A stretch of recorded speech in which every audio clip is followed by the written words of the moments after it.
Alright, so I'm pretty sure at least 8% of the comments on my recent Batman reviews were, "Where's Batman Mask of the Phantasm? It was a theatrical release, it's a great movie." And you know what?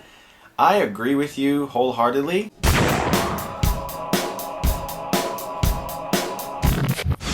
Bat! In an all-new, larger-than-life feature film. Now,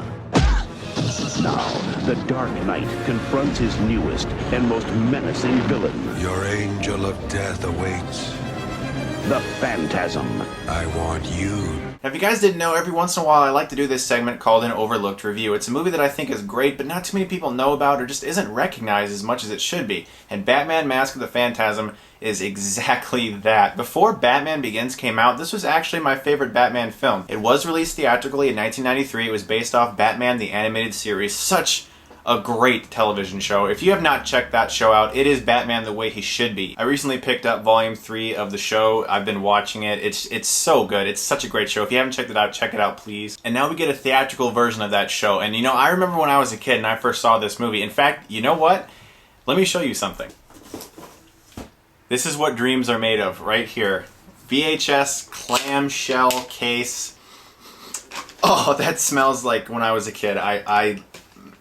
Such nostalgia right here. As I was saying, when I was a kid, I watched that movie like every day. Honestly, every day really. And I memorized each line, sound effect, everything. In this film, you have this character called the Phantasm. He's this masked guy, and everyone thinks he's Batman because they're only getting glimpses of him. But the thing is, he's going around murdering crime bosses, and as we know, Batman doesn't kill. We see Batman trying to solve this mystery. Who is the Phantasm? Well, at the same time, the city of Gotham is being turned against Batman because they think he's gone absolutely rogue and is just killing people. So not only does he have to flee from the police and protect his reputation, but he has to figure out who is this guy who's killing all these people. Now, one of the really clever things this movie does that I love is it has a lot of flashbacks to the past, and it's actually the very first time we ever saw in the theaters Batman's origin story, because in Batman and Batman Returns, he was Batman from the start. Batman Mask of the Phantasm told through animation Batman's origin, and it's actually very, very interesting with lots of character depth and really good action sequences. I would be insane not to bring out Shirley Walker's incredible score for this movie, who unfortunately has since passed away. She won an Emmy for her work on the TV show, and this score, honestly, is Oscar worthy. It is such an excellent score. The movie's like 77 minutes long, so it's really tight. I mean, every scene in this movie matters. Everything needs to be there, and from scene to scene to scene, there is not one dull moment in this movie. It's almost non-stop complete action, whether it be really great dialogue or suspense or just a flat-out action scene. It's so great to see the past story of Batman told well. You know, you get to see like his first encounter with some thugs. He's got his ski mask on and he's not quite Batman yet, but you see his first failure, you see his first love.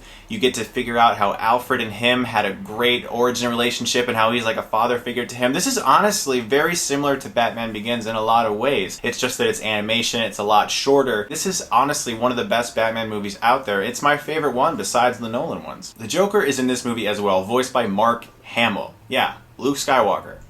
Who in the world would have ever thought? Let's get the guy who played Luke Skywalker to voice the Joker, but dear Lord, he's great! His laugh is he's great!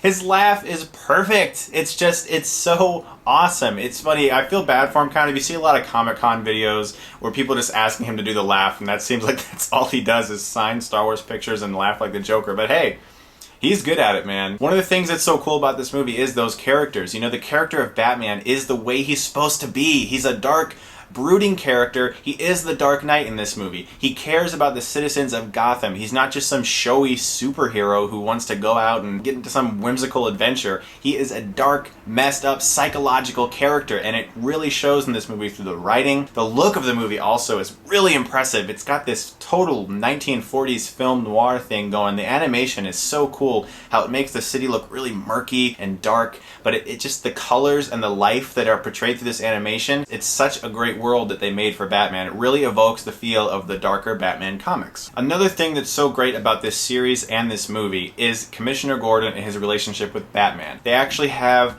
a detective crime-solving relationship where they help each other solve crimes and mysteries. Their relationship together is great. It's how it is in the comics, how they solve crimes together. It's how it was portrayed in the Nolan films. It's the way it should be. Batman Mask of the Phantasm, to this day in my opinion, was the first theatrical Batman movie to get Batman right, at least in animation form. Thank goodness Nolan came along and made it right in live action as well. If you haven't seen the film, I implore you, check it out. It's excellent. If you haven't seen the Batman animated series, it is just as good. I'm going to give Batman Mask of the Phantasm an A. Definitely check it out if you haven't yet. Can't be too careful with all those weirdos around. A soaring new adventure. Batman, Mask of the Phantasm, the animated movie. Well guys, I have now reviewed every Batman film except the 1966 Adam West Batman, and I'm sure someone will want me to do that too. It's a funny movie. I grew up with that one too. I love that movie, but I'm not going to review it. It is, however, a good movie. Thanks for watching, guys, and as always, if you like this review, you can subscribe to my channel and get Stuckmanized.